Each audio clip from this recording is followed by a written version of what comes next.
গণমাধ্যমের স্বাধীনতা নিশ্চিত না করলে দেশ সংস্কার হবে না। গণমাধ্যমের স্বাধীনতা কোথায় আপনারা বলতে পারেন?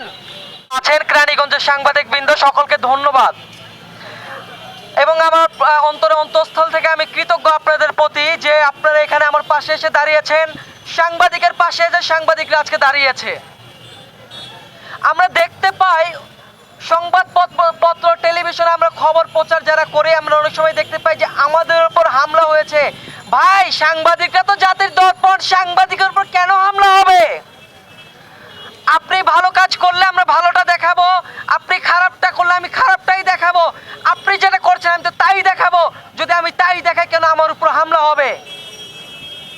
আজকে আমরা এখানে যখন দাঁড়িয়েছি, কেন দাঁড়িয়েছি আপনারা নিশ্চয়ই ইতিমধ্যে অবগত আছেন। গত বৃহস্পতিবার আমি দৈনিক জনবাণীর কেরানীগঞ্জ প্রতিনিধি, দৈনিক জনবাণীর সম্পাদক শফিকুল ইসলাম সহ পত্রিকাটি 4 সাংবাদিক, বিশেষ প্রতিনিধি, ডিজিটাল সম্পাদক এবং ব্যবস্থাপনা সম্পাদকের উপর হামলা হয়েছে।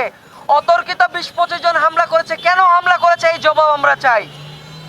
সেই সাথে যারা এই হামলা করলো তারা এখনো অবধি, আজকে রবিবার অবধি কেন গ্রেপ্তার হলো না? প্রশাসনের দায়বদ্ধতাটা কোথায়?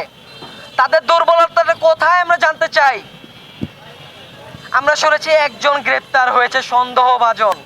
আরে ভাই, 20 জন হামলা করলে একজন কেন গ্রেপ্তার হবে? আর কত সাংবাদিকের রক্ত ঝরলে আপনাদের ঘুম ভাঙবে আমরা জানতে চাই। কথায় কথায় আমরা শুনি গণমাধ্যম স্বাধীন, গণমাধ্যমের স্বাধীনতার কথা বলেন, অনেক ফুলঝুরি আপনারা ঝরান। গণমাধ্যমের স্বাধীনতা কোথায় আপনারা বলতে পারেন? আজকে আমি কলম দিয়ে লিখলে আমার হাত কেটে ফেলবেন, আমাকে গুম করে ফেলবেন, আমাকে পরিবারের সদস্যদের নিয়ে তুলে নিয়ে যাবেন রাত্রের আধারে। এই গণমাধ্যমের স্বাধীনতা? গণমাধ্যমের স্বাধীনতা নিশ্চিত না করলে দেশ সংস্কার হবে না।